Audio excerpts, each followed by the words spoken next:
Thought I'd do some quick updates on what's been going on at the farm lately. And the first thing I'm going to start with, we got the hay loft, we got the floor, all the chaff off the floor, which was a 4 or 5 hour job. The thickest part is right under where the bales fall out of the elevator. It was probably 3 feet thick, just hay chaff right in here. And since this floor is not really thick enough to drive a skid loader over, you have to park the skid loader in the barn driveway up here and then carry it all the way over there. One of these years we like to put 3/4 inch plywood across the whole thing, and then you can just drive the skid loader in and stack whatever you wanted to. Round bales, square bales. Could even back equipment in if you wanted to. While we were at it, we went to the straw side and we cleaned that out. You can see there's some more straw here since we've been carrying it out since we cleaned it. We'll quick broom that off before we do straw again. The bales are sitting here, that's why it's so thick here. And then this stuff, you can see it has the sisal twine. So this straw is from 2015, and this stuff has the red plastic twine, so that's from last year. The reason I know it's from 2015 is because 2017 we used red. 2016 we started here halfway up and stacked that way because we didn't have that much straw that year. Which leads to 2015, which is this stuff. Now this straw we made that year is some really good stuff. Had no rain on it, really clean. Last year the straw wasn't really that good, but we're hoping for better straw this year, which, talking about oats, I'll head out to the oat field and show you how those are turning out so far this year. Here in the oat field now, you can see it's headed out. It's been headed out for like 3 weeks now, 4 weeks. Headed out like the 2nd week of June or something like that. Can't remember for sure, but it's actually really starting to turn now. You can see it's not that super dark green color anymore. Here, I'll pull one out of the ground. So this plant used to be really dark green, kind of like the corn. But now it's starting to get that yellow tint to it. You can see the leaves are yellow. I don't know if that's some leaf disease on there or not. But the plant is starting to turn yellow. I guess I got 2 of them right here somehow. And then if you look closely, the seeds or the hulls on the plant, they're starting to turn yellow as well. So we'll be combining this. Usually the oats are ready the end of July, beginning of August, and we will be combining 50, 60 acres of our own. And then we have a bunch of people who want us to do custom work for them, which we may or may not do. If you look down here, you can see all this stuff right here. That's the alfalfa that was seeded in with the oats. And we'll get 1 crop of alfalfa new seeding off these strips in September, and then next year it'll be a hayfield. So then we'll have 2 more fields of hay at home next year, and it won't be so bad. But it's turning so far. There isn't too many weeds, but they'll be coming shortly and make it look a little dirtier. But otherwise there's not, you know, too many weeds so far. You can see this spot is down. Windstorm a couple weeks back right after I headed out. Flattened certain sections of the field. You can see it just tipped it over. Which you can combine this, you just gotta go really low to the ground. But the alfalfa's still alive down there, so it hasn't shaded it completely out. So should be pretty good. Now this oats is way taller than last year. This stuff is let's see, just above waist high, about an inch. And I'm 6 feet tall, so we should get lots of straw off this. These 2 strips, we want a small square bale straw, or at least a lot of it. And these get 1,500, but then we can round bale the rest. And when we sell straw at the local hay sale, which also sells straw, we usually get anywhere from $50 to $60 a round bale in years past. So that's not too bad. Since I'm here, I'll walk into the cornfield. And here's the corn.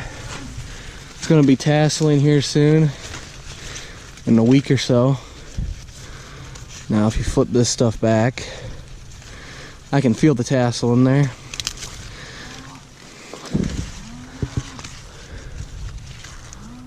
There it is, right there. There's the guys that planted a week before it, and their corn just started tasseling. So ours should be tasseling within next weekend. So it's the about the same day, 105 I think. Right in there somewhere this field is. You can see there's some water grass coming in here. We consider it a weed, and it only grows when it is super wet, which this June has been pretty wet, like every other June. A lot of people say April's the wettest month of the year, but it's June. Good thing it's July now. But combining oats is always fun because you're harvesting. But they usually are kind of itchy. Down here, we got the 4440 on the TMR mixer. We got the tires widened out.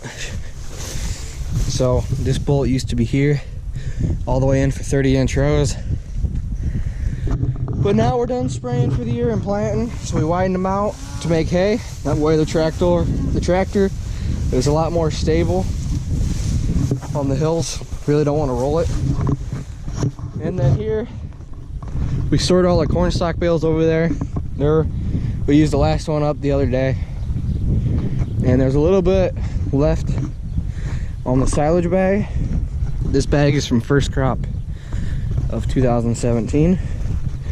Almost got that one empty. Once that bag's done, the plan is to disc, chisel, field cultivate this up, and then get one of those hand grass spinners, and we're gonna spin this out with alfalfa and grass, and hopefully put it a part of the hayfield. And it won't be a mud hole, which when it rains, it is a mud hole. So it needs a lot of leveling off to do. Got to move those logs out of there. But that bag is pretty well empty, so a week or two, maybe we can chisel or disc or do something in here. Might make a video and level it off, get some grass and alfalfa seeded in here so it doesn't look so bad and grow weeds. Another thing we've done, or I've done recently, is take the skid loader and dig about 3 feet of mud out of here. Over the last 10 years, 3 feet of mud has washed in here, because it used to be right up to here in this particular spot, and you can see it's wet here because it rained the other day. This needs to be all seeded down. Looks like the low spot is not correct, but I was just trying to go for speed that particular day because I got other stuff going on. Might need to reprofile this just a little more with the skid loader and then seed her down, and hopefully we don't have another 3 feet of mud to wash in there. Here's some dirt I dug out. Here we got the 835 disc spine back on the tractor, all ready to go cut second crop hay. We're thinking about cutting second crop tomorrow, but today's Monday and Thursday they got a 50% chance. We'll see what the weather looks like tomorrow and decide if we're gonna cut or not. If we do, we're only gonna cut one strip because we're gonna be small square baling. So over here, I forgot to say, we got all the wagons out, all 7 of them. 6 over here and 1 right there. That might sound like a lot, but if you have no help to unload and stack, you can take the baler, punch 7 loads full as the kicker. You don't even need anybody. And you can get about 900 bales on wheels. And then you can unload it in the morning or whatever. But we got the elevator out here, which you can see. Didn't have it greased yet. Previous years, there used to be a plate in here. We took that out, hoping that the hay chaff will fall through there and not end up in the barn. We'll be putting this thing up here in the next few days. It's PTO driven. We hook up the 3020 to it. We'll probably haul in loads of little squares with the 50 because this one's on the mower. The 3020 will be on the elevator. The other 50 is on the round baler in case rain comes in and we need to get baled hurry. We won't have to mess around and hook it up. And then that 40 for 40 over there will be square baling. So it won't be too bad. I guess that's pretty much all the updates. But I missed one, the combine. I'm not gonna go all the way back there. We got the oil changed. I pressure washed it. We also have the oat head on. Pretty much the only thing we need to do is grease it, fill it up with diesel, and we can go combining. We already have the combine adjusted to oats. Of course, we'll have to fine tune it when we start, but we got it where the book says, and we'll go from there. Guess that's about it. We did all that stuff within the last week. I'm missing a couple things, but I'll be here all day talking. So that's just some updates what's been going on the farm, and hopefully we get some second cut videos going here soon.